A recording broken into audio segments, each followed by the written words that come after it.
très bien. Il n'y a pas trop de réseau là. Voilà. Essaye de me déplacer. Mets-moi un peu la chaise ici. Tu mets l'autre là-bas, hein, s'il te plaît. Je suis en direct. Phonie, hein, mon... C'est bien placé là, non? Place ça bien. Voilà. Tu déplaces l'autre. On ne touche pas la chaise du chef comme ça. Voilà. Bonjour. J'espère qu'on est en direct. Il faut changer la flotte. Alors, personne ne peut croire qu'il y a une... Il pleut ici.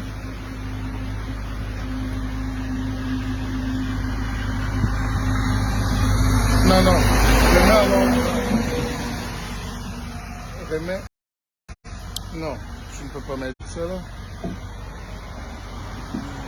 Voilà, c'est peut-être mieux là, non? Mais enlève l'eau qui est là. Il y a l'eau, verse, voilà. Alors, il y a quelques années, j'étais en train de vous montrer quelque chose. Dans ce parking, il y avait une vingtaine de voitures. La vie humaine est terrible. On avait une dizaine de camions. Parce que mon grand-père avait une activité florissante. Alors, c'est aux enfants de... Ah, merci. En Afrique, on lutte pour tout, hein. Il faut lutter pour même le réseau, pour pouvoir capter. J'espère que vous me captez là-bas. C'est pas très évident. Alors, je vous donne juste une astuce ce matin pour baisser la glycémie. Tu sais ce que c'est que la glycémie? Bon, toi, tu es encore jeune. Si un enfant a un diabète, ça veut dire que c'est un diabète de naissance. C'est la maladie le diabète de type 2, c'est la vieillesse. Et le type 1, c'est souvent les défauts de gènes. Voilà. Alors, pour baisser la glycémie, vous prenez... Ça roule vite. Il faut qu'on mette les dos dans. Alors, pour baisser votre glycémie, c'est les choses que nos ancêtres connaissent depuis 1 million d'années. Vous prenez les feuilles de manguier, vous associez aux feuilles de corosolier et vous faites une infusion avec du citron.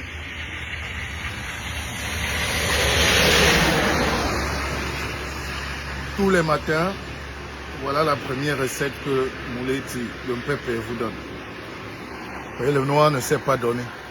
On veut mourir avec nos connaissances, notre richesse dans la tombe. Tu as suivi ce que j'ai dit, non? Première leçon de sagesse africaine ce matin pour réguler votre...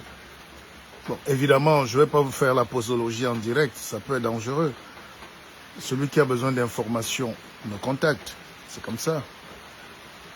Mais si vous avez un taux de... Pour réguler votre glycémie, hypertension, diabète, feuilles de manguier, feuilles de corosolier, vous faites une belle infusion avec un fruit, dont de la vitamine C, dont du citron, ou du pamplemousse, ou une orange, et vous allez voir vous-même que vous n'aurez jamais de problème d'hypertension. Mon grand-père en buvait jusqu'au soir de sa vie, à plus de 100 ans. Parce que nous vivons dans une société très stressante aujourd'hui. Les gens veulent nous stresser. La société te stresse. La famille te stresse. Les enfants, l'entourage, madame, et tout cela.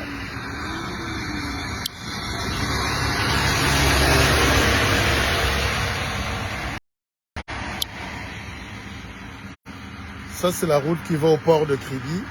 Et cette route va au port de Douala. Donc les deux ports du Cameroun, les deux ports centraux sont reliés par cette route. Et les gens roulent très vite. Je l'ai déjà dit.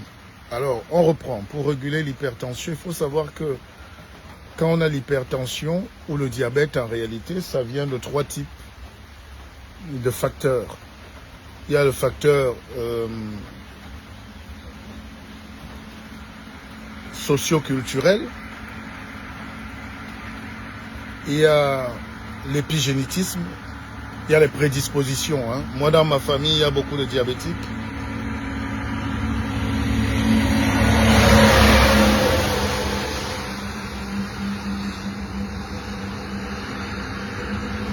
Oh non.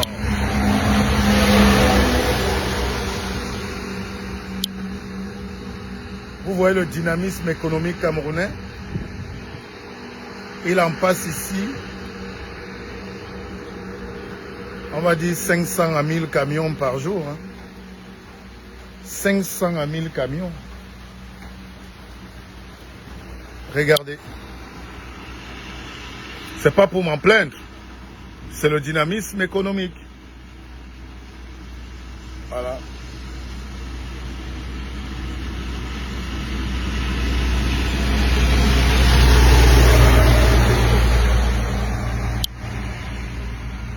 On ne peut donc pas avoir un village comme ça et fuir. On ne peut pas avoir un pays comme ça et ne pas être là, ne pas participer.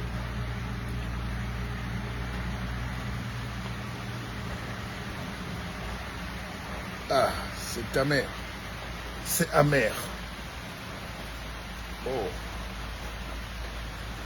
Donc, ce que je disais, c'est que l'hypertension qui anime...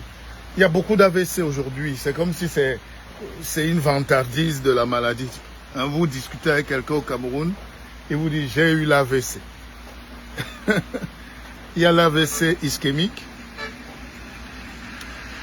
Et puis il y a l'AVC... voilà. Voilà un camion. Finalement, on ne fera pas de direct. Il faut faire les directs à 4 heures. Alors, ce que je suis en train de dire, c'est que il faut avoir un environnement sain. Voilà. Essayez d'avoir un environnement sain. Ah ah, de là.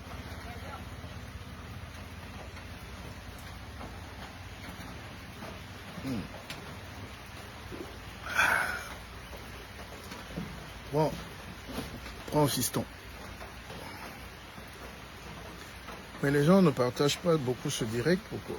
Alors donc, pourquoi nous sommes victimes d'AVC? C'est parce que les gens n'arrivent pas à réguler leurs émotions et à faire baisser la tension artérielle déjà. La tension tout court. Ne vivons pas en flux tendu. Je sais que tout le monde est en chantier. Je sais qu'on veut construire tous une maison, acheter du terrain. Je sais qu'on veut faire des hectares de palmeraies, de champs, de bananeraies. Je sais qu'en Europe, alors, on court au boulot le matin, on rentre le soir. On est tendu par la société, par les infos, par les journaux, par les réseaux sociaux. Tout le monde est agressif, tout le monde... À un moment, il faut se poser. Hein. Quand on joue au football encore, hein, Sonny, tu sais que j'ai joué au football. Peut-être pas un très haut niveau, mais j'étais un excellent meneur de jeu. Un excellent Samuel Eto'o. Donc, à un moment dans le football, il y a ce qu'on appelle le ralentisseur, l'amortisseur. Il faut celui qui amortit le ballon. Hein? Pour qu'on cesse de jouer les boum-boum. Même dans la vie, c'est comme ça. À un moment de ta journée, tu vois que tu es tendu, il fait chaud, le patron t'a énervé, ta femme t'a énervé, les enfants... Mais tu te calmes, tu te retires, tu vas en brousse ou tu t'isoles. Tu t'enfermes dans ta chambre, 5 minutes de décompression. Voilà. Après, tu redémarres. Mais il y a des gens qui sont nerveux de 6 heures à minuit. Même le sport ne va rien faire.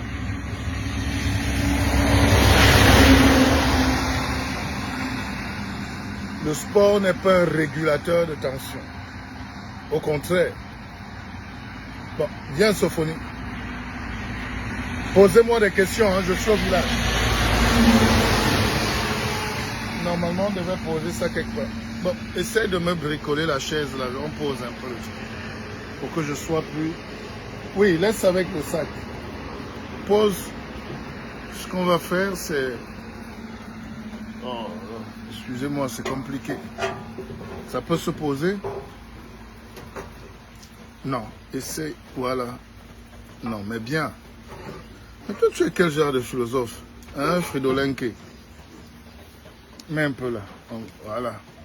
Comme ça. C'est bon. Voilà, pose le sac. Mais j'ai mon Fridolenke dans cette maison. Lui, il est aussi dangereux que l'autre Fridolin. Alors, c'est toi qui dois me donner les idées, fiston. Mais philosophe. Voilà, on va pas toucher le sac. Mais viens alors, fais moins de bruit. Ça, c'est l'avenir du Cameroun. Hein? C'est mon fiston, c'est Sophonie. Mais pourquoi tu es triste? Non, je suis pas triste. Alors, présente-toi alors. En fait, moi, c'est... Parle fort, on est en forêt. Oh. Moi, c'est Ndong Samuel. Je suis un étudiant en philosophie niveau 1 au Cameroun, à l'université de Yaoundé 1. Alors, tu vas au niveau 2? Oui, je vais au niveau 2. Alors, tes enseignants, c'est qui là-bas? Si je dois parler de mes enseignants, je pense que je vais principalement parler de M. Feeling de Meta. Il est enseignant en épistémologie et en logique, formel surtout. Je pense aussi que je vais parler... Mais, parle fort. Ouais, le monde entier te regarde. Je pense aussi que... On salue Guy Métia Philippe. Ouais.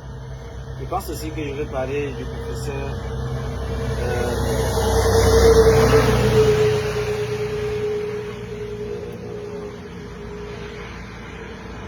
je me rappelle tout de son nom. Mais je sais quand même qu'il demeure également l'épistémologie. Ce sont des très bons professeurs qui m'ont beaucoup marqué cette année et dont je pense que si on devait, comment dire, leur donner une médaille, je pense qu'ils seraient les meilleurs professeurs en niveau de philosophie cette année. À Philippe Guimetia.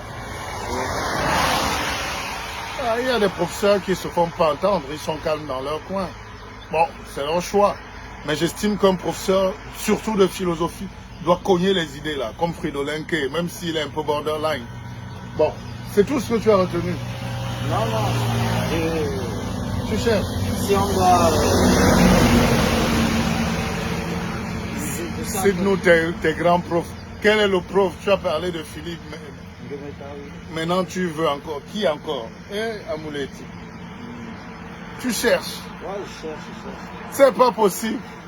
Vous voyez l'enseignement au Cameroun. Non, on n'aime plus nos profs. Je cherche parce qu'avec la philosophie, c'est plus l'enseignement qui m'intéressait. Et... Non.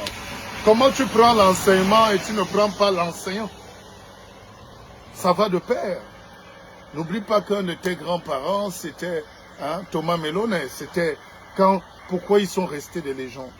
Le professeur Gabriel Leb, qui est là. C'était tes grands-parents. C'était tonton. Hein? Tu ne peux pas dire que... Hein? Bon, parle fort. On te demande de parler fort. Landry te demande de parler fort.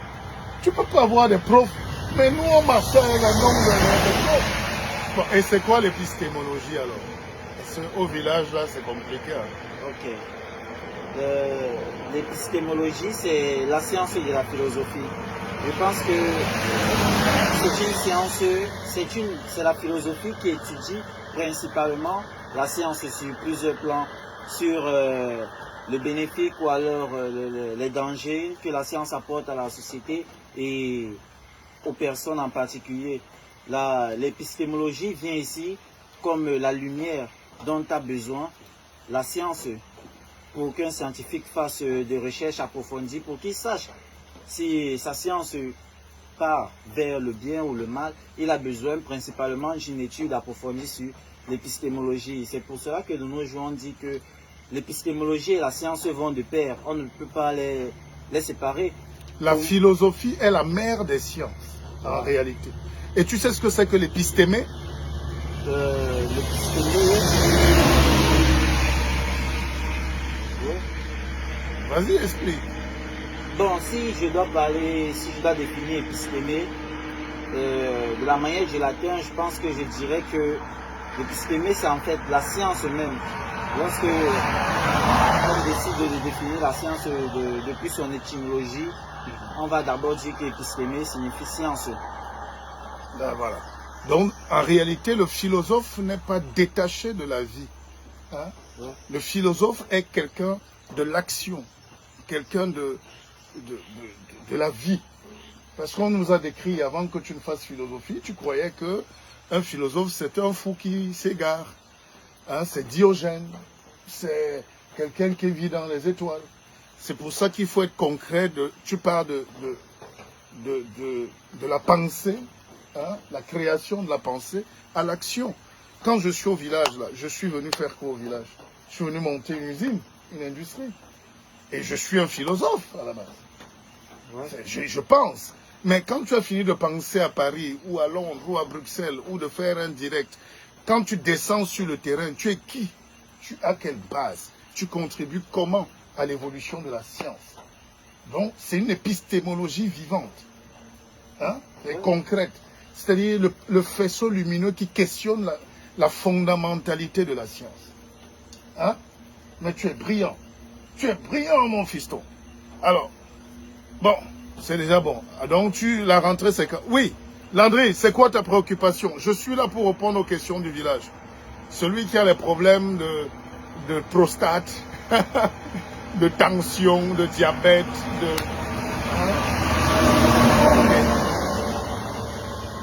Non, mets-toi là à côté, écoute les enseignements. Non, tu peux... Celui qui a les problèmes...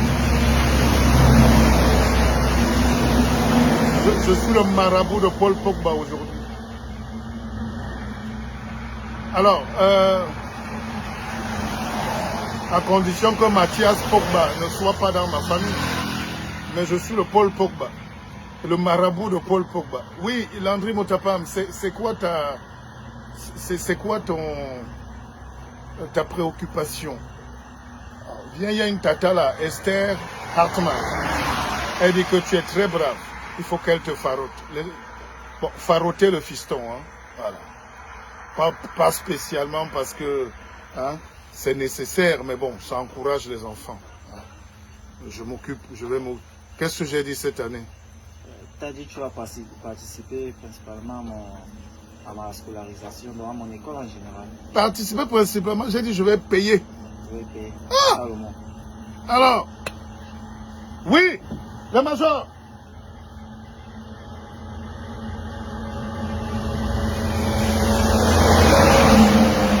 Va déposer la table, tu écoutes ce que le major dit.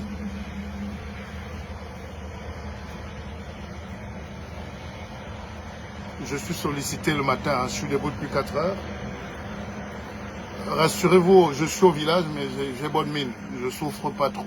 On ne souffre pas au village, on écoute les problèmes des gens. Lui, j'ai dit que je m'occupe de son éducation. Je le fais. Hein, je l'ai moins fait quand j'avais moins de moyens.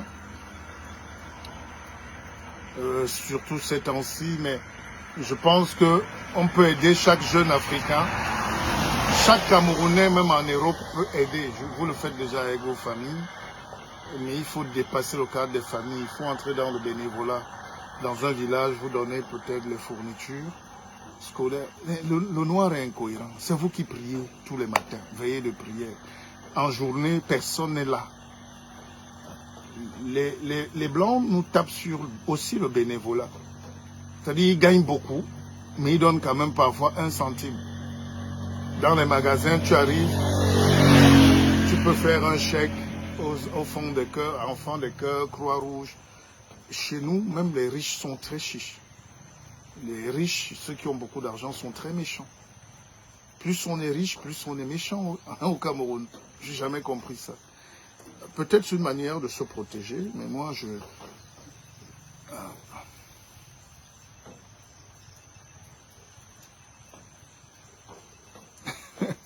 Atman, les enfants aujourd'hui, tu sais, tu fais...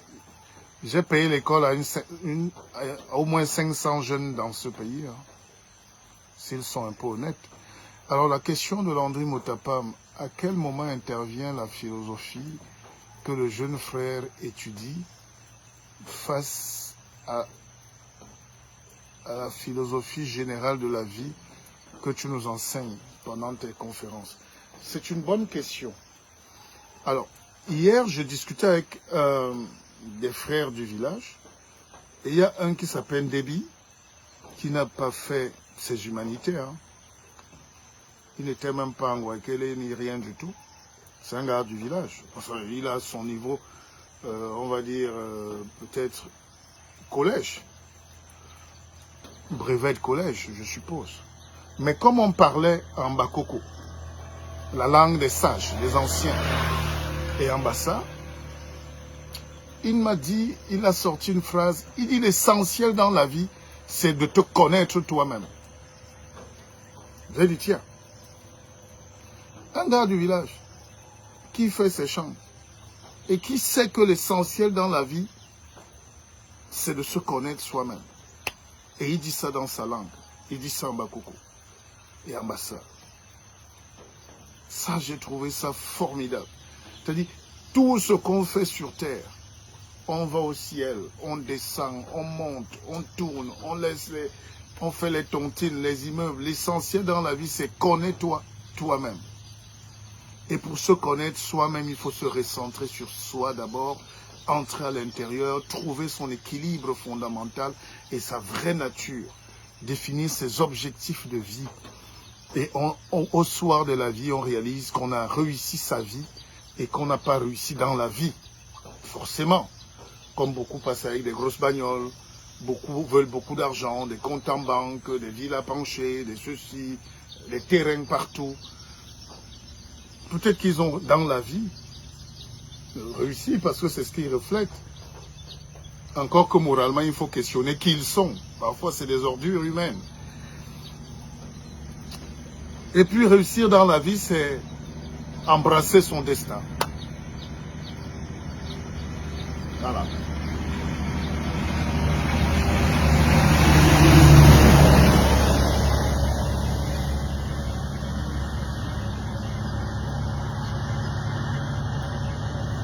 Réussir dans la vie, c'est être là où on avait rêvé d'être.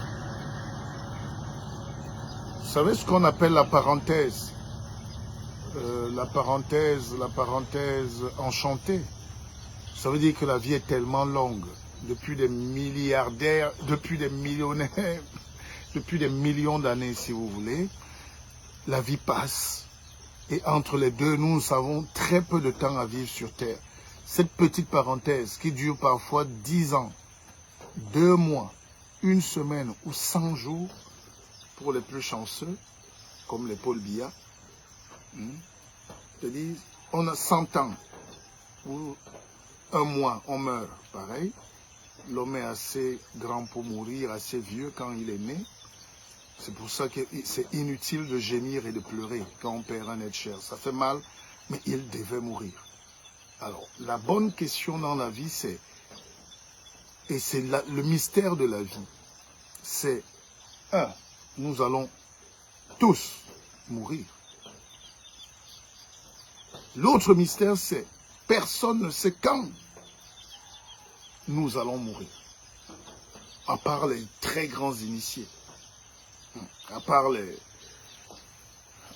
gens d'une hauteur. Rarement aujourd'hui, il y a encore des gens qui peuvent lire les courbes du destin. Moi, mon grand-père, nos parents savaient qu'on ne peut pas entrer en brousse à telle période. Mon grand-père avait annoncé son départ l'année. Oui, qu'est-ce qu'il y a? C'est les beignets? Oh, je suis gâté. Merci le major. On est au combat. C'est mon oncle qui me... Ouais, tu peux poser le jus. J'aurais préféré un jus de fruits, mais...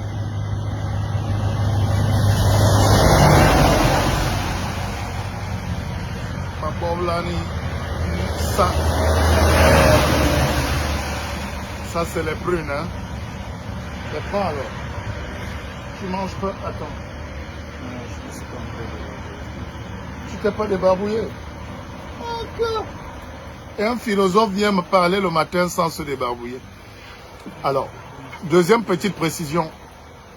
quand les Occidentaux et les gens de la Banque mondiale disent que l'Africain est pauvre parce qu'il mange moins d'$1 par jour, parce qu'il a moins d'$1. Chico! Ouais. Oh! Le grand Chico!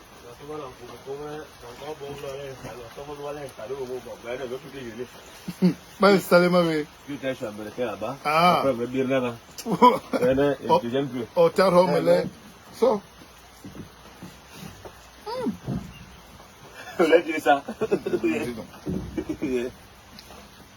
Voici mon directeur des opérations au village. Il s'appelle Monsieur Tanga. Son nom c'est Chico, mais le prénom Thierry. Tanga Thierry. Son grand-père était notre tour de contrôle. Hein. Bon, parce qu'on ne mange pas. On va manger après. Ah!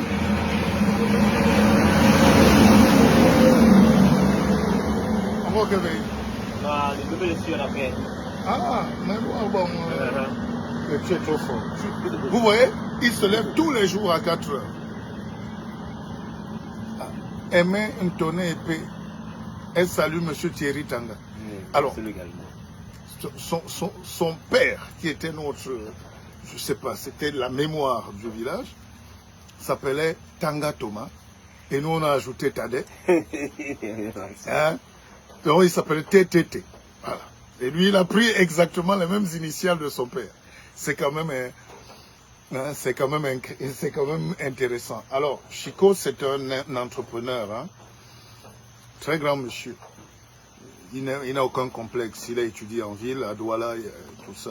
Mais il est resté au village pour garder la forêt. Et nous ne sommes pas dans un petit village. Il y a 3 ou 4 multinationales ici. Et lui, il travaille nulle part. Parce qu'il a estimé qu'il ne peut pas être employé dans son village alors que c'est un roi. Et donc, il a ses activités, il va à sa scierie, il a ses petits business. Et il gère le village en réalité. Le jeune qui est présent. Parce qu'il maîtrise aussi la nature, la forêt, il maîtrise... Avant de partir. Ok, mes frères et sœurs, content de vous rencontrer maintenant avec M. Martial. Mais on aura le temps de nous connaître plus. Alors, c'est tout. Il est outillé. C'est-à-dire que, je ne vais pas vous couper, mais en réalité, là où la colonisation nous a tués, c'est que nos frères occidentaux nous ont menti que si tu ne vas pas à l'école du blanc, faire l'épistémé, hein, comme mon fils là, donc philosophie, bac plus 50, tu n'es pas intelligent. De quel droit un homme peut être caché à Paris et il juge que quelqu'un qui a grandi dans son milieu, qui maîtrise la forêt, la racine, les herbes, qui maîtrise la science de la mystique, son village, est moins intelligent? Et parce que parfois les gens vous demandent c'est quoi ton diplôme? Mais le diplôme par rapport à quoi? Un type d'enseignement occidental qui questionne aujourd'hui sur la volonté de se libérer. Je n'ai pas dit que c'est mauvais. Hein? Nous tous on a frotté la pierre à la pierre. On est allé apprendre à lier le bois au bois. Mais quand vous revenez sur la terre, toucher l'humus, est-ce que vous êtes prêt à affronter la forêt? C'est pour ça que les Occidentaux viennent vous battre chez vous. C'est eux qui viennent ouvrir des usines, c'est eux qui viennent tout créer. Hein? On a PHP ici qui nous vole. Et je suis en procès à l'Union européenne avec eux. Et ils savent que je suis là. Et ce combat-là, je ne veux pas la participation des gens du village. Chico encore est un leader. Ce combat-là, ces gens-là nous pourrissent la forêt. Ils détruisent l'écosystème. Ils pulvérisent, ils rendent malades nos enfants, et nos femmes et nos vieux. Ils font des pendages avec des produits toxiques. Et ils ne payent rien dans ce village. Vous avez Vekam, vous avez Domayo, vous avez la ferme suisse. C'est énorme. Et vous avez l'exploitation de pétrole à Yassou. Yassou va les vendre. Oui. Tout ça, c'est mon village. Et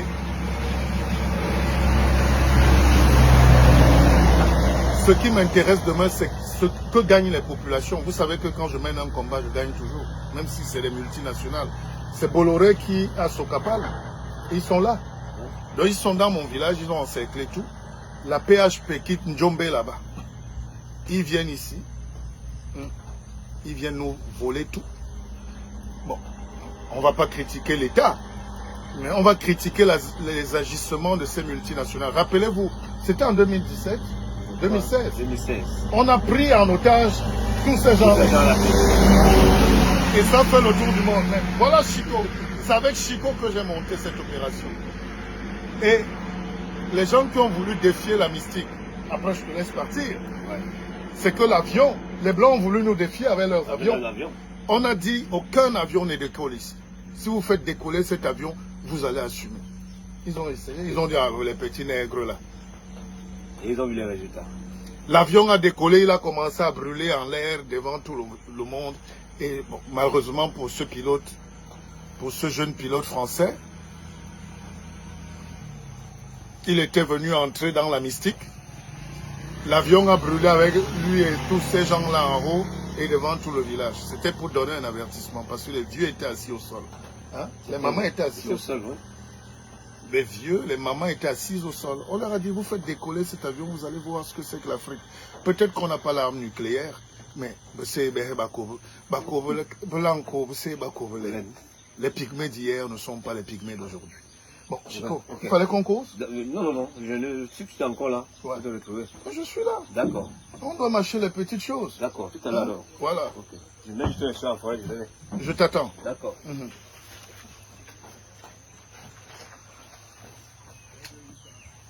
Bon.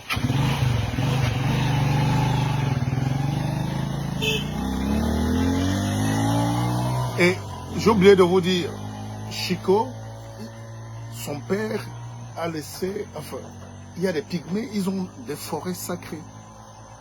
Chico, il y a ces pygmées, non?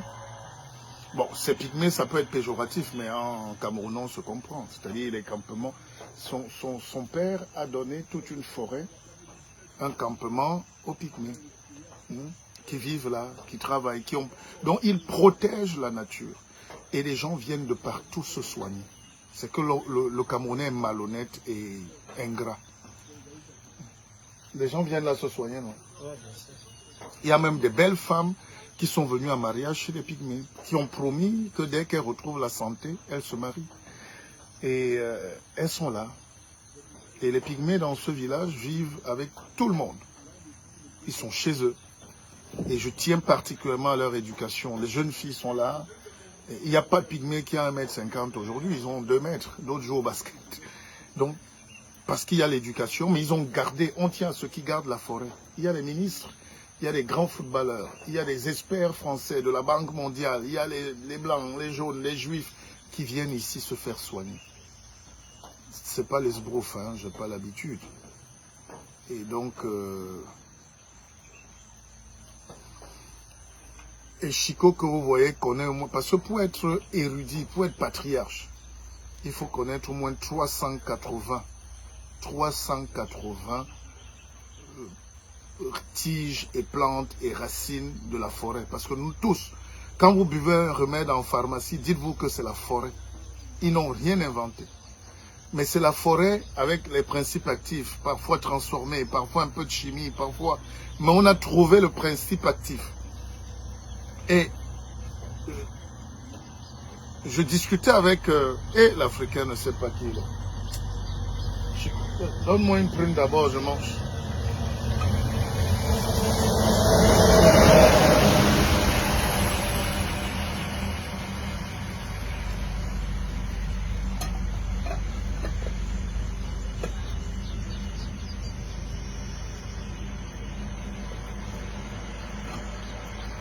Bon, la différence donc entre mon fiston là, qui étudie l'épistémie, l'épistémologie,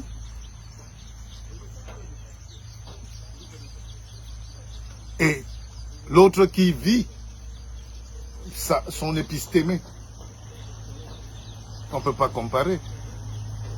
Voilà l'autre qui applique les principes de la vie. Parce qu'il a été éduqué par les... Il a été éduqué au village. Il a été initié. Et un philosophe qui vit en ville. Viens ici.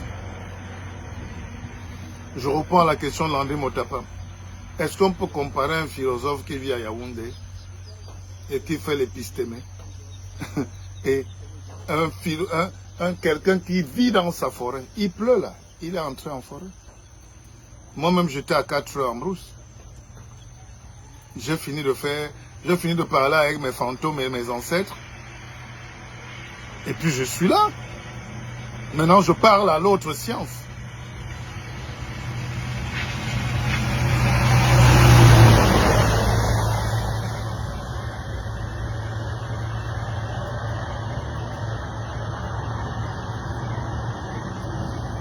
Un noir donc qui croit qu'il est blanc va se décaper la tête, va se décaper la peau, va fuir ses origines, va disparaître, va se cacher en France, va...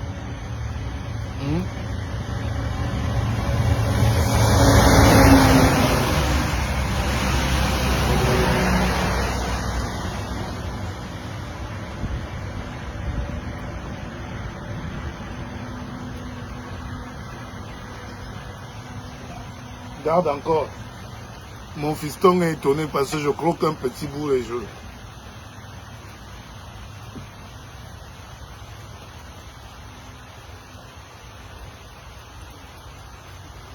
Voilà. Quand on a de l'huile, on essuie sur les mollets. Donc n'accusons plus nos jeunes sœurs qui se décapent la peau. Elles sont victimes. N'accusez plus les jeunes qui se décapent la peau, ils sont victimes du regard qu'ils portent sur eux-mêmes. C'est-à-dire,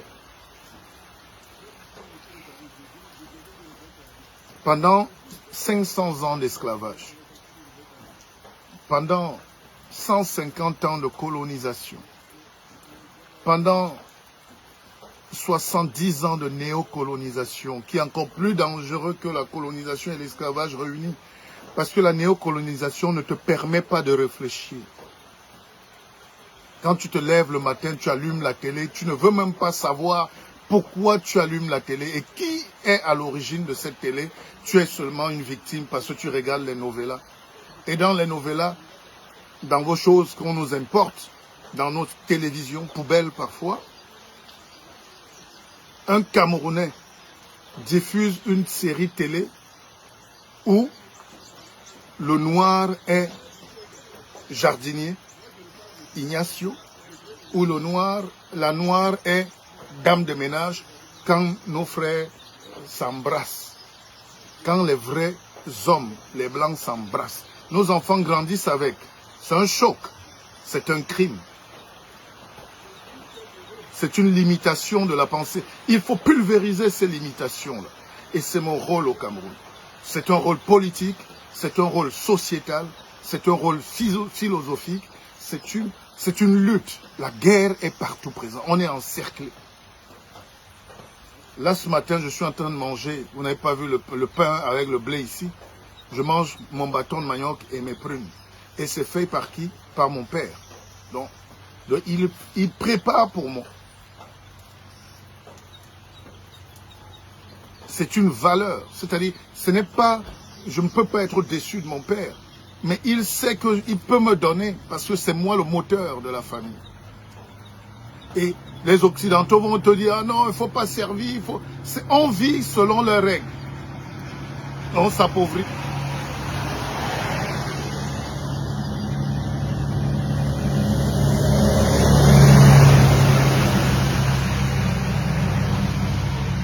Je viens de boire une tisane qui régule l'hypertension et la glycémie.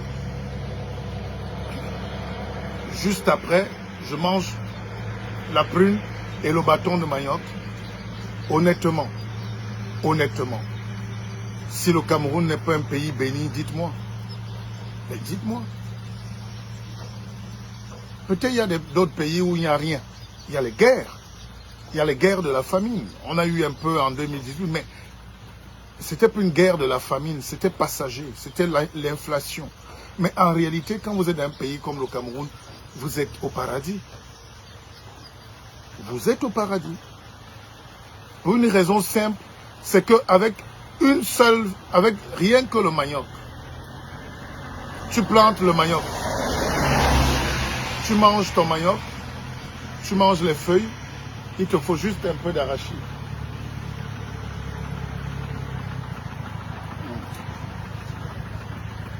Le major.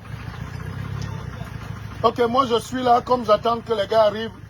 Mais ils vont vous trouver là-bas. Ils sont partis de Douala là, il y a 1 heure. Enfin 30-40 minutes. Ils sont à côté là.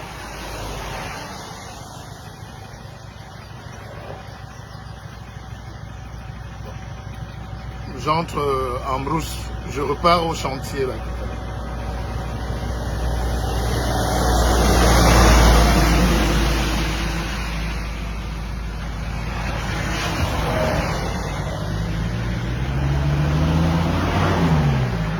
Donc, oui, j'ai une équipe de techniciens qui arrivent là, d'ingénieurs, ceux qui conduisent les travaux là-bas. Ils vont entrer faire ce qu'on appelle l'adduction d'eau pour l'usine. Et ça demande... On était en train de réfléchir entre les plaques solaires, une pompe solaire et les plaques solaires. Et voilà, une pompe électrique. Mais l'énergie solaire qui est gratuite coûte très cher encore au Cameroun. Où sont les industriels? Voilà les problèmes qu'on a. Je n'ai pas dit ici que la culture occidentale est mauvaise. Ce serait me mordre la queue. Je suis un peu le fruit et la jonction. Mais je veux dire, ne sacrifions pas l'essentiel. La forêt, notre culture, notre essence. Ne sacrifions pas notre identité. Si je suis connecté, c'est grâce à Orange Cameroun.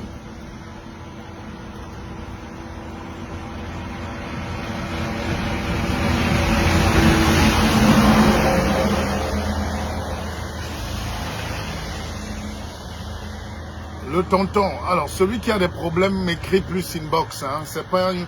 Sinon, je fais pas du charlatanisme, hein, je suis un roi et il y a des choses, on ne décline pas comme ça. Je vous ai donné des choses parce qu'il faut donner, il faut pas... Mais en direct, tu vas pas... La posologie, c'est autre chose.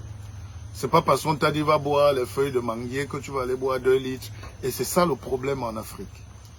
Tout le monde récite, mais personne n'a écrit. Personne n'a la valeur sacrée. Tu ne peux pas te lever, tu vas manger les feuilles de... parce qu'on t'a dit va manger, ça soigne. C'est pas une indication.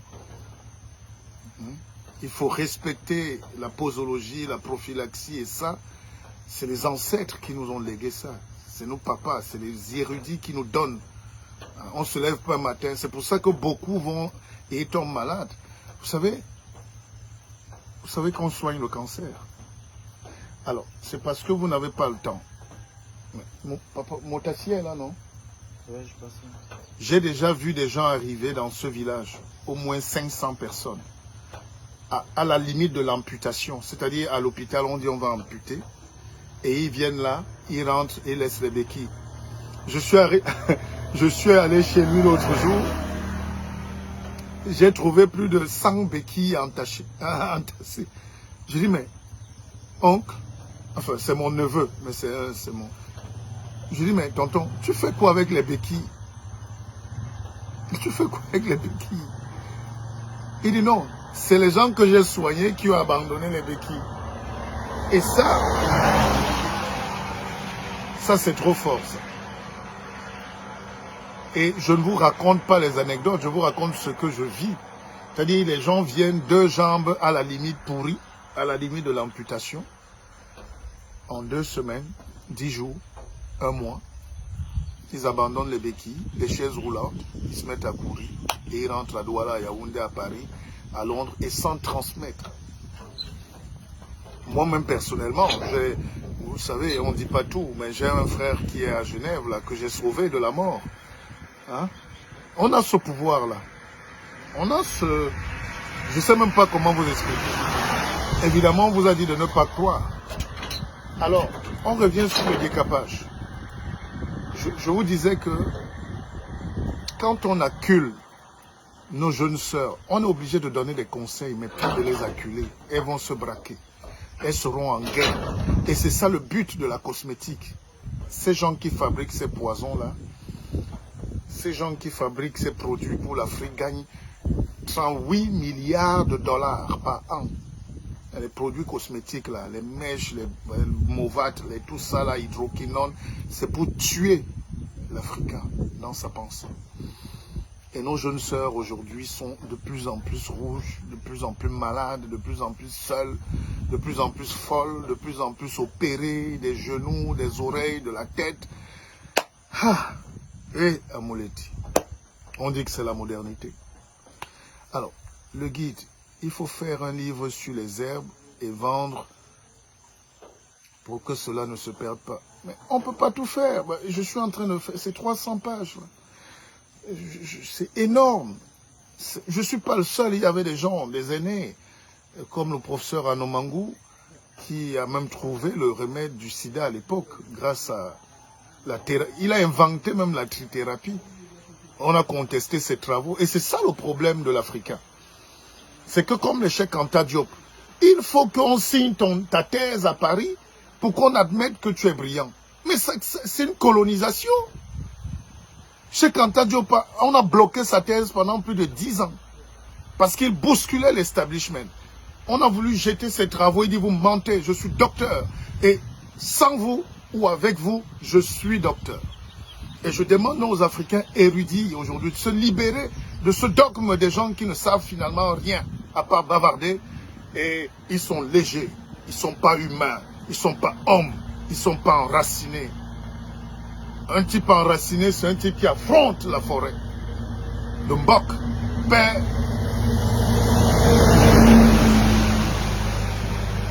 Le protecteur de toute cette forêt qu'on détruit aujourd'hui, c'est le Mpépé. C'est le Mbok. C'est nous. Mais vous fuyez.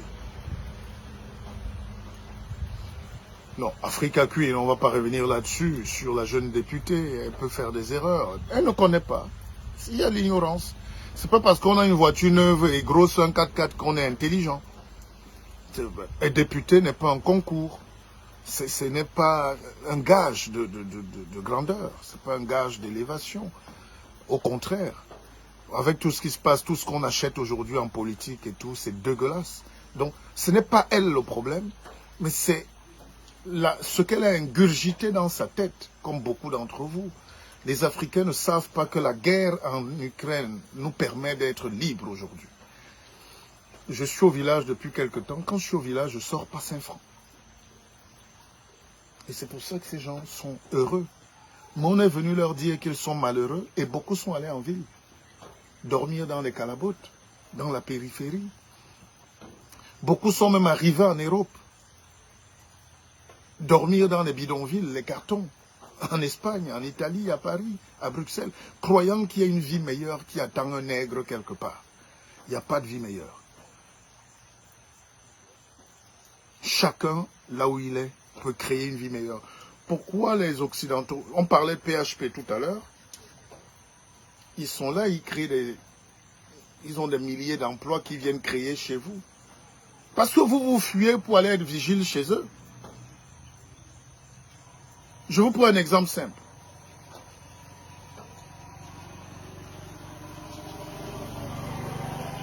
Je vous prends un exemple simple.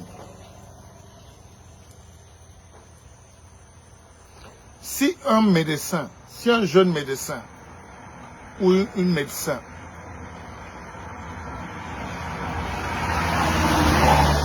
ou un groupe de médecins vient installer un hôpital à PHP ou à Evekam ou à Domayo ou bientôt chez BIS Organisation, BIS Oil, mon usine. Alors, si un conglomérat de médecins à Paris se débrouille à amener un petit plateau technique pour aider d'abord. La médecine, c'est pour aider, c'est pas pour s'enrichir. Les médecins ne parlaient pas d'argent à l'époque, mais ils étaient déjà riches. Être médecin, c'est être riche. Moi, médecin qui crie enrichissons-nous matin, midi et soir est un danger pour la tête, pour sa propre tête. Être médecin, c'est être riche. Tu ne peux pas être pauvre. De par la fonction, de par la nature, tu es au-dessus de la pyramide. Mais quand tu en fais une obsession, tu peux finir par tuer quelqu'un pour 1000 francs. Alors, fiston, si quelqu'un installe un dispensaire ou un hôpital de référence, seul, avec ses partenaires, même les banques, il ne sera pas riche. Ah, mais bien sûr qu'il sera riche. Il y a plus de 3000 employés, plus de 5000 là-bas, plus de 4000 ici. Tu as un rayon de 10 000 personnes avec les populations. Tu mets juste un petit hôpital de service. Mais quand un petit blanc va venir ici faire ça, vous allez, oh, les Chinois vont le faire, oh. Mais qu'est-ce que c'est? C'est ça le bébéisme africain. Et les prières. Et quand tu regardes le ciel, là, tu vois les nuages, mais quelqu'un croit que le royaume des cieux existe. Voilà le ciel. Renseignez-vous. Ouvrez tous les livres. Il n'y a pas de ciel. C'est un dôme qu'on perce. C'est la stratosphère. On perce les nuages pour continuer. C'est une galaxie, la planète. L'univers est une galaxie. Alors, quand en 2022, je suis en direct sur Facebook, en délivrance pour le royaume des cieux. Oh, les royaumes des... Mais l'idiot qui parle, qui est apôtre ou pasteur et censé épée souvent, il ne sait même pas de quoi il parle. Il n'a même pas fait la géographie. Il n'a même pas lu un petit livre, à part la Bible à l'envers. Et il y a 10 000 personnes connectées. Ça veut dire 10 000 ignorants qui vont rester ignorants de parent en parent. Il n'y a pas de royaume de cieux. Il y a le royaume des cieux. Personnellement, je ne crois pas en ces histoires-là. Personnellement. Non, tu n'as pas besoin de dire personnellement. Aujourd'hui, avec l'évolution de la science, ce que tu as étudié, ce que tu fais, quand tu regardes l'univers,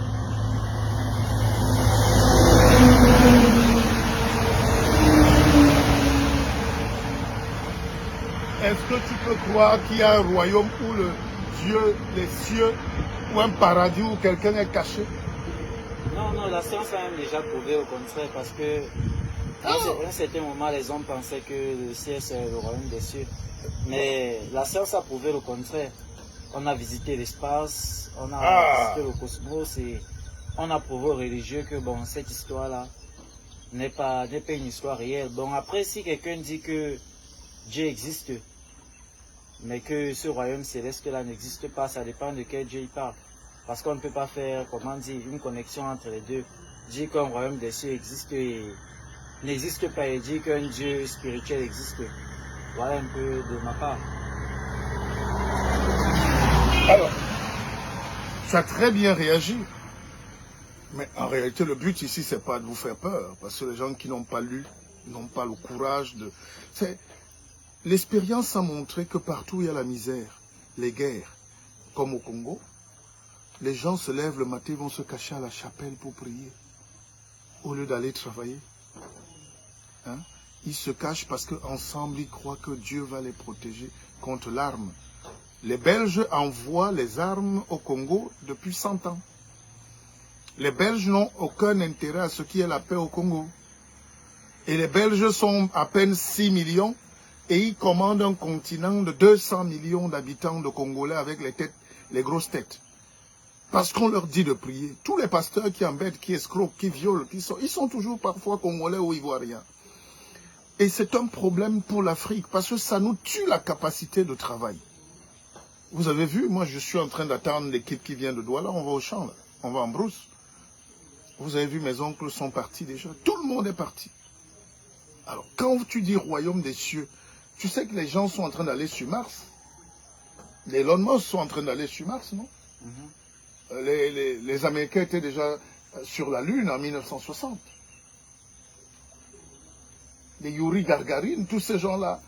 Mais aujourd'hui, l'Africain, comment un homme équilibré peut encore croire que quand tu... Alors que beaucoup prennent même l'avion. Beaucoup sont dans l'avion, ils applaudissent quand l'avion atterrit, mais croient encore quand même dans leur prière qu'il y a un royaume où Dieu est assis et il attend les gens qui viennent du ciel parce qu'ils sont morts. faut arrêter ça. Même les Occidentaux.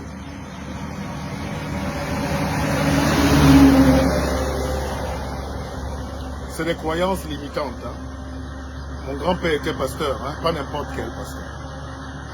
Il avait une intelligence extraordinaire, mais aujourd'hui il serait ridicule. Hein. En réalité, ce que les Européens qui ont lancé ce business ont très vite compris que ça tue. Ça leur perd le temps. Ça empêche à l'homme de répondre, d'être responsable. Ils ont laissé ça. Ils sont en train de travailler sur leur destin. C'est pour ça qu'on dit l'anthropocène aujourd'hui. L'homme est capable de tout. Évidemment, toute cette force cosmique-là, ces planètes alignées-là, à la seconde près, on ne peut pas dire qu'il n'y a pas un être supérieur qui nous guide. Il y a une force. Ça, c'est autre chose. Mais dire que Jésus-Christ, le Fils de l'homme, va venir te chercher, toi, ici, perdu à Fifinda, ou à Bipindi, ou à Mbamkin, mais c'est être totalement malade.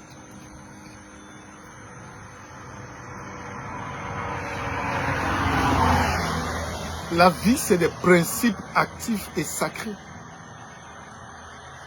La vie, c'est un ensemble de planètes alignées.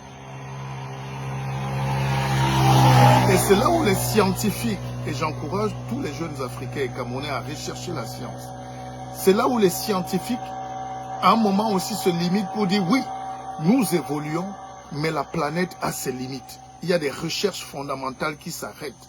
On ne redonne pas le souffle de vie. Pourtant, on respire de l'oxygène et on rejette du gaz carbonique.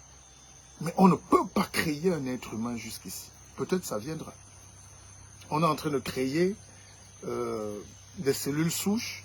On est en train de créer des humanoïdes. On est en train de créer des robots penseurs, des robots qui remplacent l'homme. Mais l'homme est une création quand même mystique.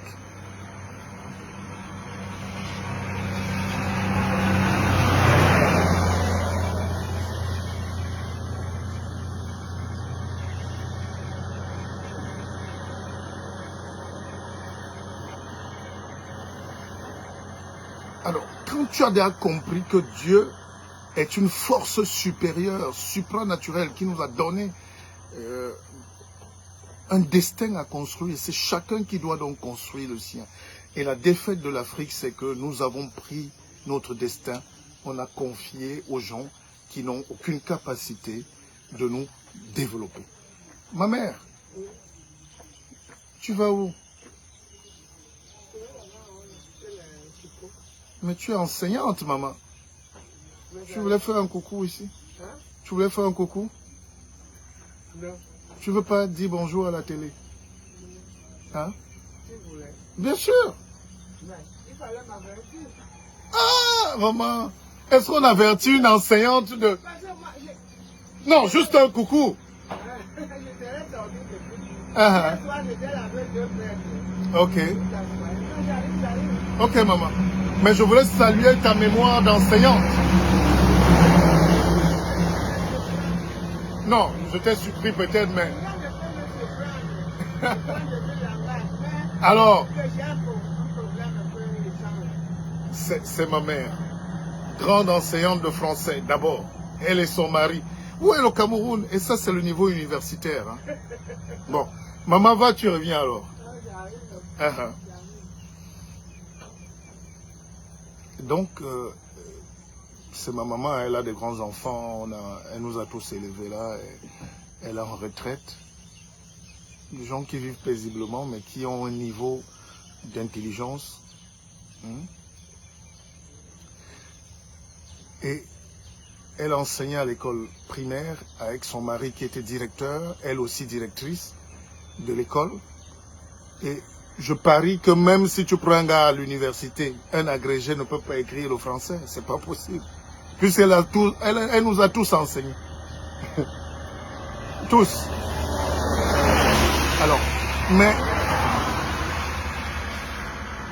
le problème aujourd'hui, c'est que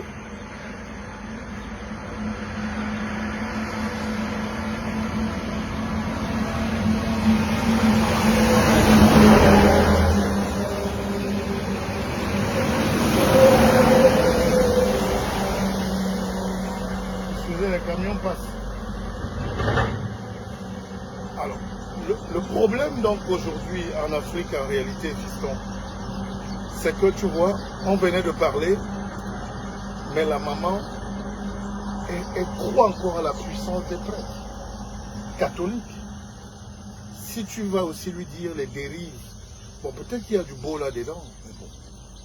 Mais les dérives de l'église catholique aujourd'hui qui disparaît partout sauf en Afrique. Bon, c'est nos parents, on ne va pas contredire nos parents. Mais nous devons enseigner à cette jeunesse d'être libre. Hein? Tu as vu? La jeunesse aujourd'hui doit plus avoir ces blocages que nos parents avaient. Si tu veux étudier,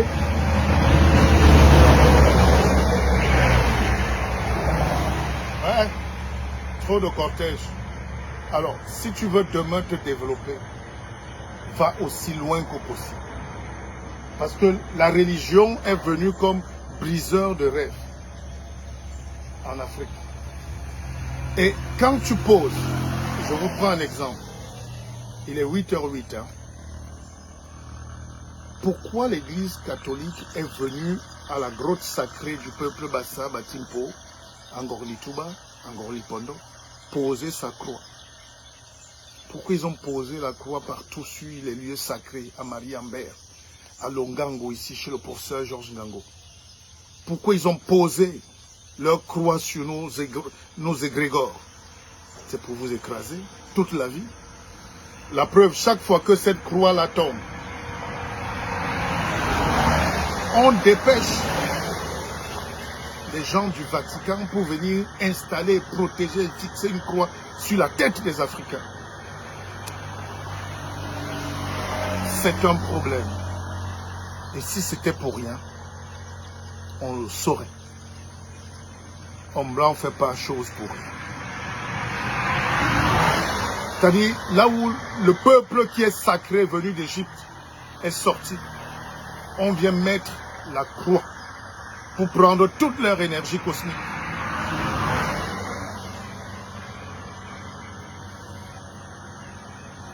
Mais ce n'est pas à moi d'aller casser une croix. C'est à la conscience collective. Ce n'est pas un problème personnel, ce n'est pas mon problème. C'est ton problème. Parce que partout où vous vous cachez au Canada, ils retiennent un bout de votre spiritualité. Ils vous empêchent de déployer vos ailes. C'est mystique, mais vous ne pouvez pas comprendre. Bon, pour ce matin, je pense qu'on a donné assez. Partagez ce direct. Bon. Sophonie. Écoutez le nom d'un philosophe. Sophonie.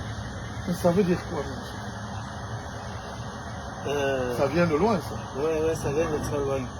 Si j'en crois à l'étymologie de mon nom que ma mère m'a fait part, elle m'a dit que ce nom de Sophonie vient de la Bible de l'Ancien Testament. Et elle m'a dit que c'était un très grand prophète et brillant prophète en quelque sorte. Et comme elle me disait, elle m'a donné ce nom pour que je ne perde pas ma foi.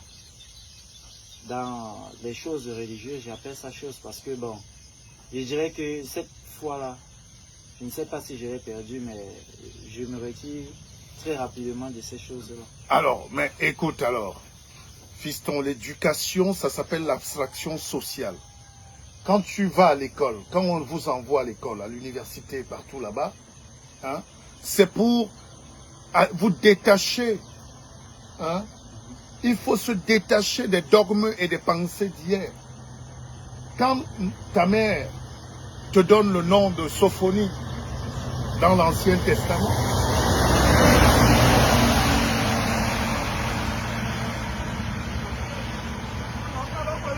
ah, ça, il va me chercher les plantains là. Alors, quand, si on t'avait appelé Samori,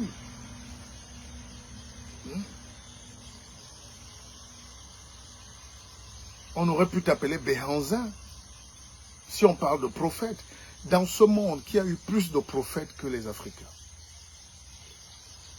qui a eu plus de prophètes, des gens visionnaires, qui a eu les résistants.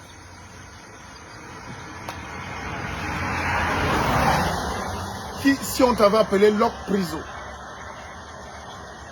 si on t'avait appelé Douala Mangabel, mais l'Africain est obligé d'aller fouiller l'Ancien Testament pour donner un nom de prophète à un fils. Et aujourd'hui, avec son intelligence, il sait qu'il est en déphasage avec ses propres parents qui sont restés à un stade. Et il a dépassé la pensée de ses parents. Il a compris avec les études que le monde aujourd'hui est un monde plus compliqué que ça, n'est-ce pas? C'est un monde ouvert. C'est un monde de connaissances, pas de dogme. C'est pas un monde où on se lève aujourd'hui, on dit, on croyait que le peuple élu est en Israël. Ça n'existe pas.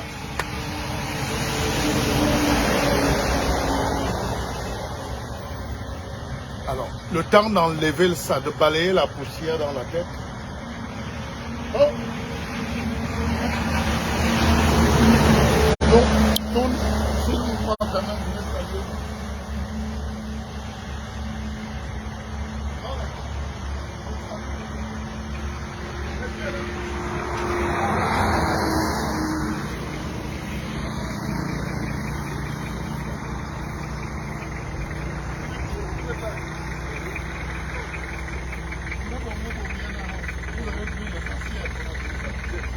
Je viens manger.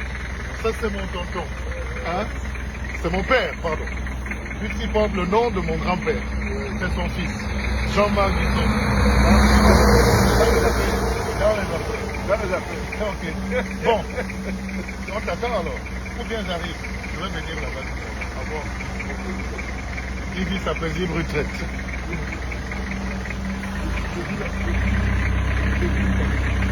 Une pensée. Merci beaucoup.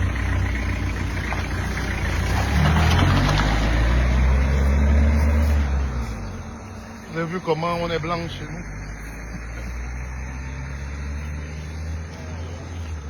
Alors, on va conclure, non? Il faut dire aux gens qu'on leur donne rendez-vous. Je vous donne rendez-vous demain. Si vous avez beaucoup de connaissances, si vous avez beaucoup de questions, pardon, posez-nous les questions. Et le dernier livre que j'ai écrit, Et si on s'augmentait, parle de la spiritualité, de l'éveil et de l'argent. Ces trois notions-là ont tué l'Afrique. Alors, si vous voulez vous libérer, vous achetez déjà ce livre, vous le lisez. Les numéros sont là. Pour ceux qui ont des problèmes particuliers, vous me contactez. On est là où il faut être. Il n'y a pas de complexe. Le monde a changé totalement. C'est un monde aujourd'hui où on n'a plus besoin de fuir le chez-soi parce qu'on nous a dit que le chez-nous est mauvais. Voilà. On n'a plus besoin de... On n'a plus besoin de se cacher.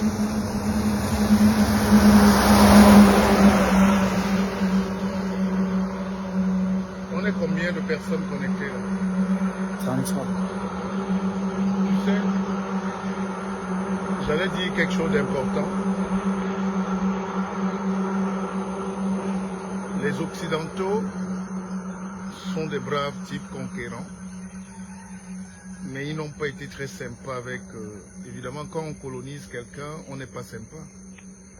Quand on colonise quelqu'un, on vient lui arracher l'identité, une fierté. Et c'est ce combat pour la dignité que beaucoup d'entre nous essayent de retrouver. C'est des combats très longs, mais c'est une Afrique qui se révèle. Maman Chris, je sais que tu en peux pas.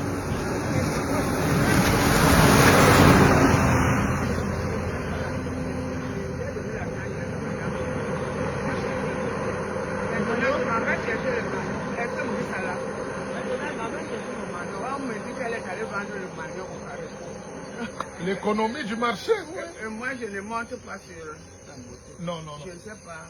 Bon, est-ce que le type qui a la moto là est là? Je peux l'envoyer que ça fait comme ça. Ah ouais. Maman, toi qui avais 10 chameaux. Il y a maman. Bon, maintenant tu t'entretiens. Je suis fier de toi. Bon, tu es en santé, ça va. La santé, la santé. Mais la langue n'est pas trop bien, tu sais que j'ai eu plus avec elle. Dans mon coma, là. Oui, Donc, je ne parlais plus comme auparavant. non, C'est un peu difficile. non, la mémoire est là. Tu sais, on a discuté l'autre jour pendant 30-40 minutes. Hein. Tu as bien mémoire. Corateur, bonjour. Ah, il y a un gars, on est né à Kourou. Comment tu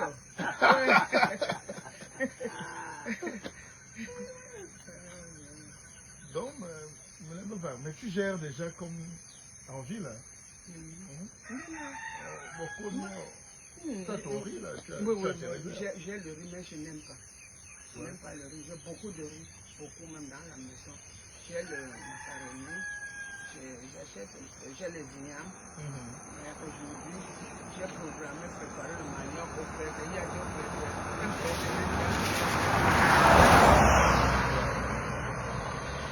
Ils vont revenir.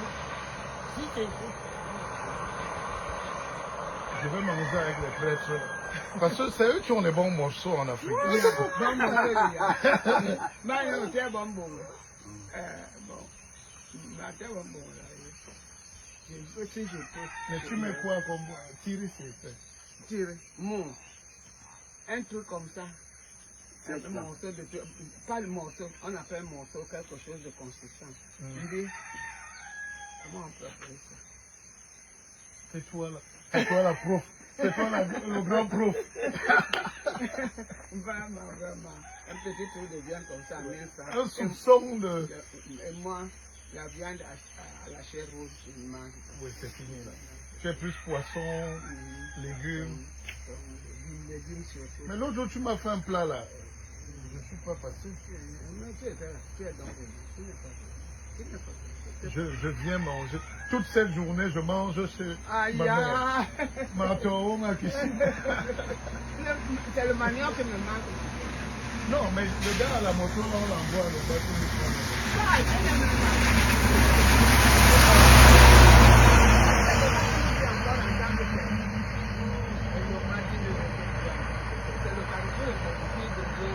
Le sang. C'est la rue de la joie. Mariage. J'entends, hein. Je ne me suis jamais arrêté là. Non, j'ai vu trop de bars là, c'est inquiétant. Ça vit, hein. Ça vit plus qu'à Douala. Mais on ne parle que du Carrefour et de moi. Incroyable. Casse mariage. Et le Watin est d'ici. Ouais. C'est incroyable. C'est pourtant vrai. Bon, peut-être bientôt on va ouvrir aussi ici. Non, mais je préfère le calme. Nous, on a un quartier résidentiel. Hein. Oui, c'est Et même donc, normal. là, ça va. Non. Trop de bruit comme ça, c'est déjà. J'étais à Logbatine hier. Le cercle fait de rester là chez Bébé là.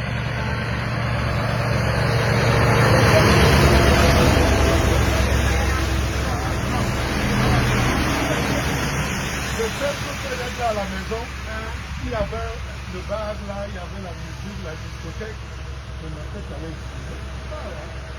C'est pour cela qu'il y a trop de d'ABC, de conflits. Il y a trop de bruit. Incroyable. Maman, quel est ton secret alors? C'est quel point?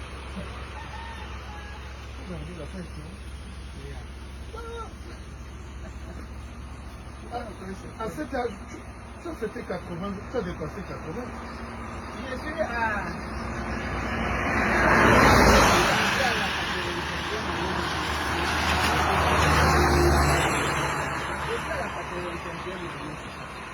Mais pourquoi on critique? Pourquoi les gens ne comprennent pas souvent que le président marche bien? Il n'y pas. Donc tu es la petite soeur du président de 3 ans.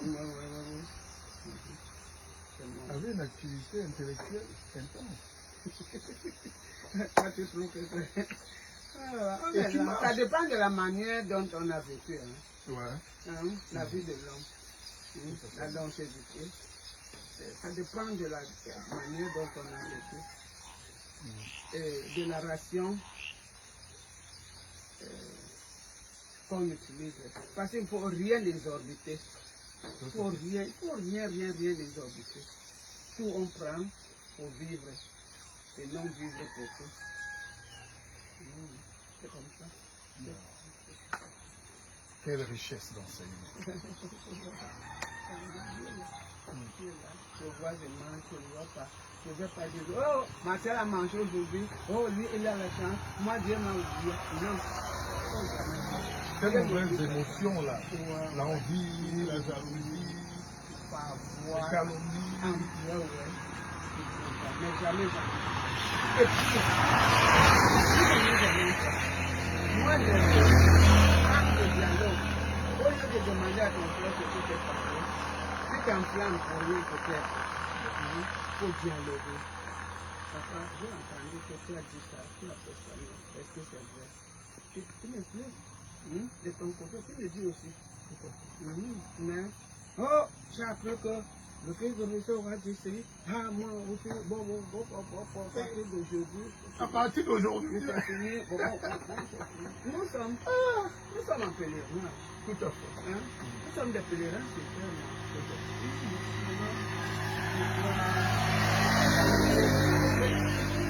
Il faut rester calme, voir comment la vie est. C'est toi, notre âge.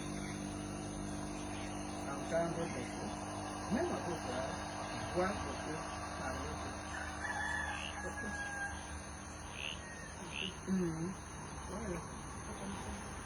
Dieu nous a donné une capacité.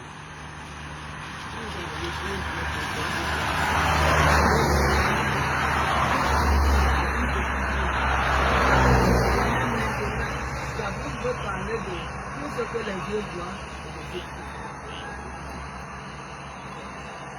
Les gens n'ont plus de filtre nécessaire, de tamise. Voilà. Et surtout qu'il n'y a plus la crainte de Dieu. Quand toi tu poses ta voiture, tu viens là pour tu fais ta voiture. Tu ne sais pas que Dieu a dit qu'il ne faut pas conduire.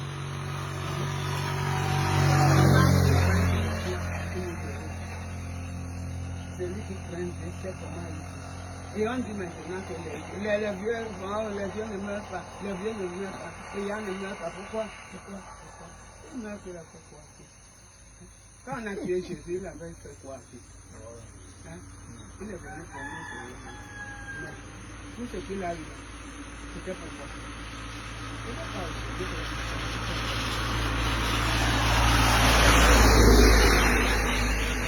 Et 5 minutes de cours, vous avez vu, non?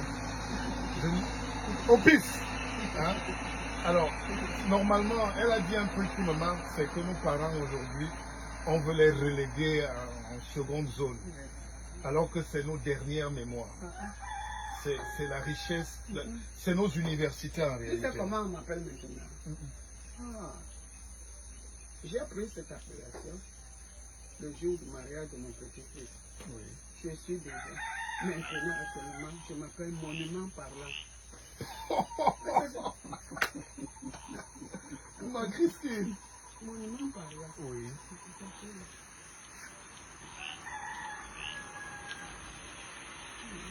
Maman, qu'est-ce que je peux faire pour te rendre?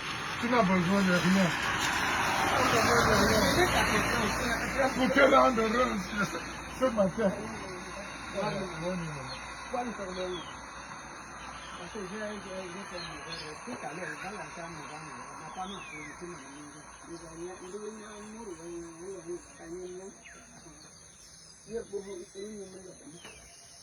le gamanga shikovana ndakela mambo matiyo mwanangu abanyo mbo wateto kusola emakala ale banyumba karifu ndi matiyo mwanila nkula pili yombo wana mugakali awo mnyamoto alaga pa to makala. Qu'est-ce que ton fils peut faire? Je sais pas. Tu viens de me donner 10 minutes d'enseignement de 30 ans. Un monument parlant. Hein? Monument parlant veut que tu sois ce que tu veux être. Oui. Mais pour elle, tout dépend de toi. Ce que tu peux faire pour ta mère, que ce soit beaucoup que ce soit peu, que ce soit rien, que ce soit quelque chose, tout dépend de toi. Une mère n'a même pas le droit de demander à son fils. Non, jamais, jamais. Elle n'a pas le droit. On me donne, tu prends. Tu ne donnes pas, sans souci. Même à tes frères, je ne demande jamais rien. Je sais. Quand je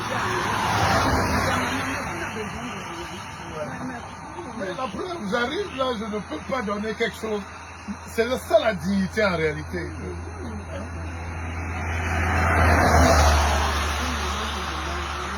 Non, c'est pas la dignité ça.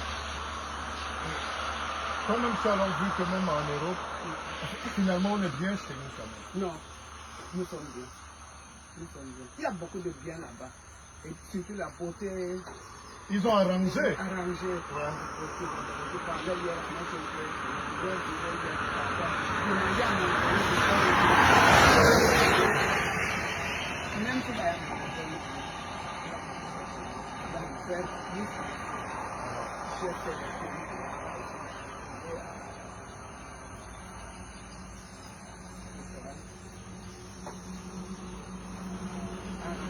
En Italie.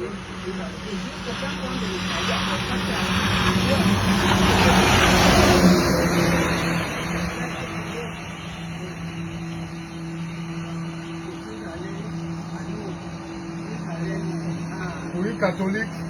Nous deux, c'est la Mecque. C'est la Mecque. Voilà. C'est la Mecque. C'est la Mecque. Je suis même allé. Il m'a envoyé avec un cousin pour me faire voir Rome, lui étant à la lune de miel avec sa femme. C'est lui-là, c'est hier que je disais ça au prêtre, c'est maintenant que je comprends qu'il n'était pas sérieux. C'est pourquoi on n'a pas pu voir Rome. Parce que Jean-Paul Sartre, quand on a le message, on ne peut pas entrer à la Mecque. On ne peut pas entrer à Rome. C'est maintenant que je le ressens. Il est déjà au Cameroun depuis, c'est malheureux. Alors qu'on lui avait tout donné avec mon fils pour nous communiquer sur Rome. Je suis allé en Belgique, je suis allé même à la capitale Bruxelles, je suis allé à Milan, je suis allé visiter l'usine de vin rouge à Bordeaux. À Bordeaux. Toute la région, Saint-Émilion. Tout là-bas. Pas la grâce de Dieu. Parce que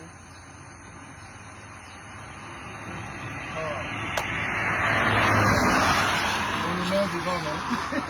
Monument parlant. monument parlant. C'est mon petit-fils qui s'appelle monument. Il s'appelle monument vivant. Il est colosse. Il est gigantesque. Tu as trouvé le petit-fils, le médecin. Le médecin à l'Est, Oui, il est revenu. Non, il est à l'Est. Si. Sa femme venait même d'accoucher une deuxième. Morel alors. Mon c'est le dernier de lui. Mais il est Qui était là? Oui, oui. Mais il est très fort. Mais il t'adore beaucoup parce que lui, il est toujours là. Il m'a dit qu'il aime. Il n'est pas d'accord avec ses habitudes parce qu'il n'est pas obéissant. Alors, moi je le supporte comme ça. Vous, maintenant, vous ne le supportez pas comme nous avons supporté. Je vais voir ce que ça va. Enfin, je ne verrai même plus. Mais vous-même, vous verrez. Les gens sont devenus plus intolérants. Mais vraiment, c'est malheureux. Moi, quand j'étais petit, tu préparais là, on mangeait, hein, même si on était 15. Hein, même 20. Mais c'est ça. C'est-à-dire, chaque passant, tout le monde qui passe s'arrête et mange. Hier, là, les prêtres, on mangeait même les miettes qui étaient dans la... Il faut passer.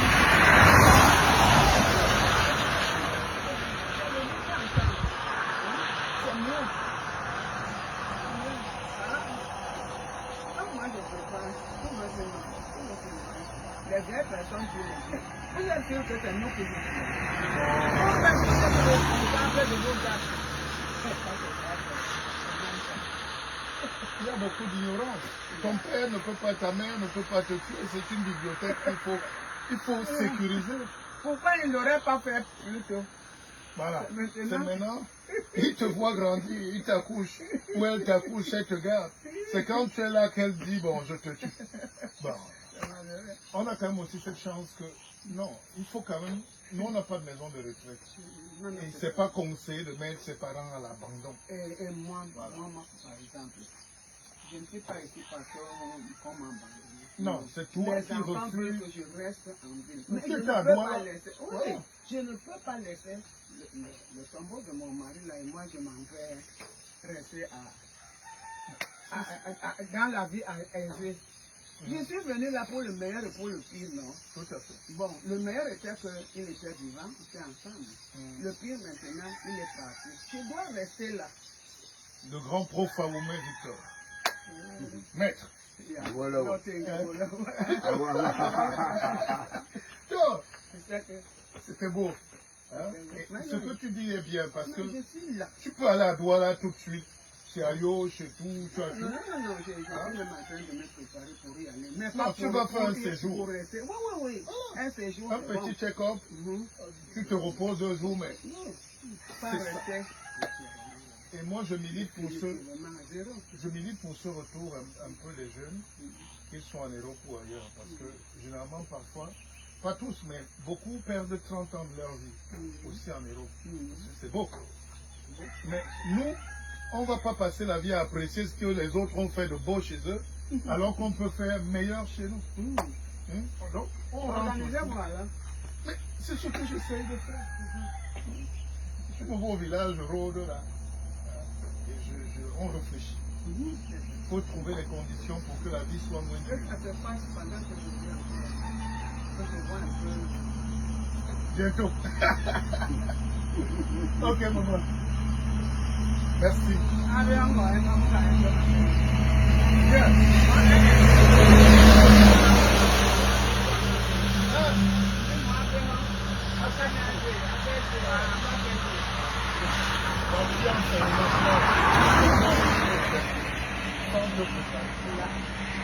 Tu as parlé de Jean-Paul Sartre. Attends, ma maman parle de Jean-Paul Sartre en rien. Les mains ça de Les mains ça. Mais nous, on commence. Alors, Nous, on n'a pas fait l'école de maintenant. Hein. On a fait ce qu'on a fait.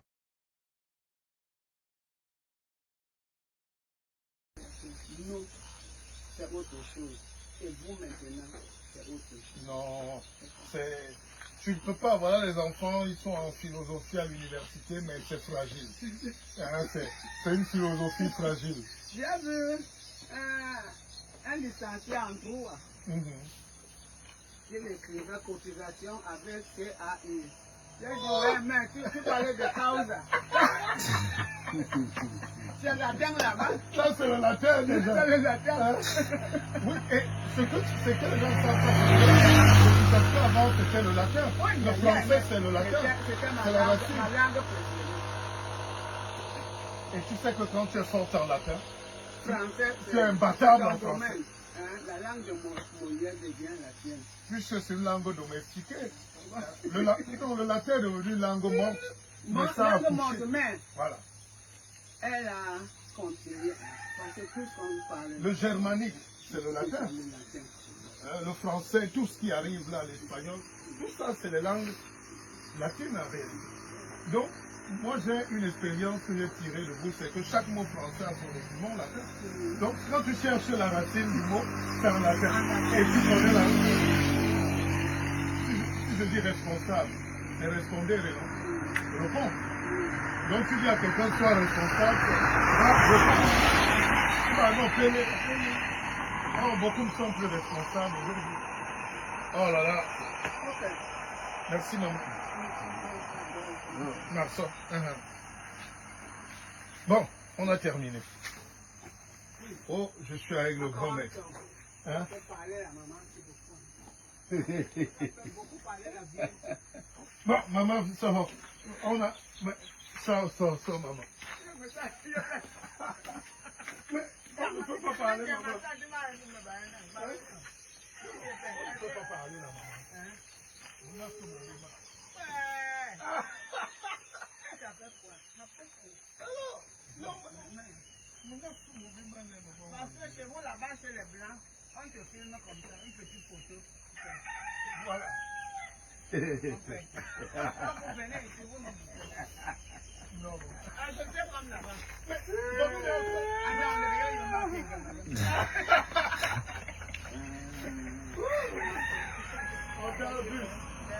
Oh,